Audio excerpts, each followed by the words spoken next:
Goeiemôre almal.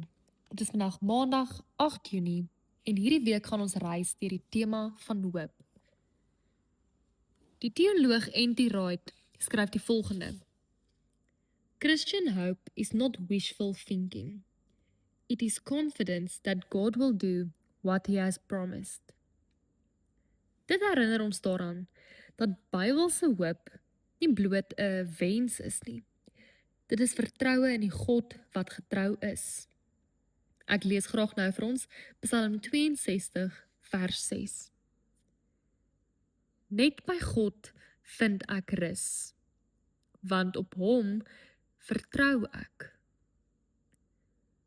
Wanneer ons die woord hoop gebruik, bedoel ons dikwels, ek wens dit sal gebeur, ek hoop dit reën, ek hoop die eksamen gaan goed, ek hoop die dokter gee goeie nuus. Maar Bybelse hoop is anders.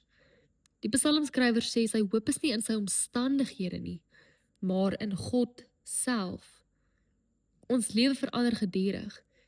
Dinge wat dalk vandag seker lyk, kan môre verander.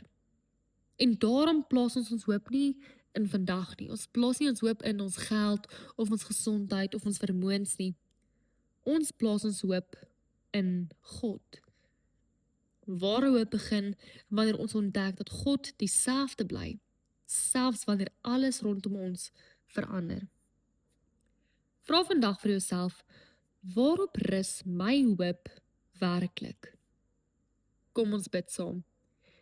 Here, dankie dat U die vaste rots van my lewe is.